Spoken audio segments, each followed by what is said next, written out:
بکنیم.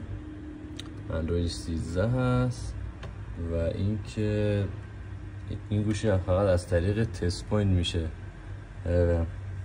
قفل می اکانتشو برداشت. این دو تا نقطه‌ای که اینجا هست رو باید به هم دیگه اتصال بدیم و وصلش کنیم به دستگاه که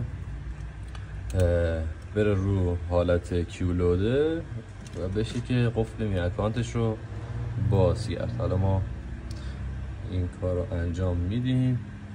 بعد خب دوستان، قبل از اینکه گوشی رو وصل کنید به کامپیوتر، یک بار این فلت باتریش رو بکشید، دوباره جا بزنید و این نقاط رو به هم دیگه متصل میکنید و کابل رو به کامپیوتر میزنید. اینجا اگه دقت بکنید درایور کیولوده برای ما نمایش داده میشه. توی تب شیائومی نوت 10 با پرزنده اسنپ دراگون پیداش میکنیم و اینجا دقت کنید که این گزینه دومی رو بزنید برای برداشتن می اکانت دستگاه.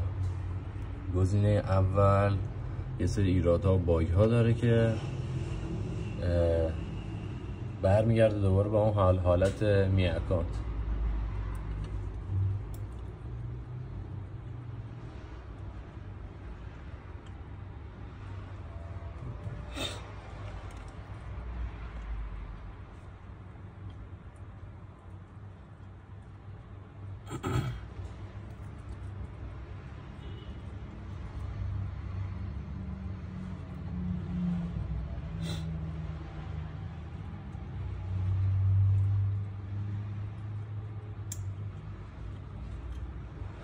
تقریبا تمام کاراشو کرده، فقط این برداشتن FIP و می اکانت و دیگه تمام. دستگاه شروع میکنه به ریستارت و دیگه بالا میاد.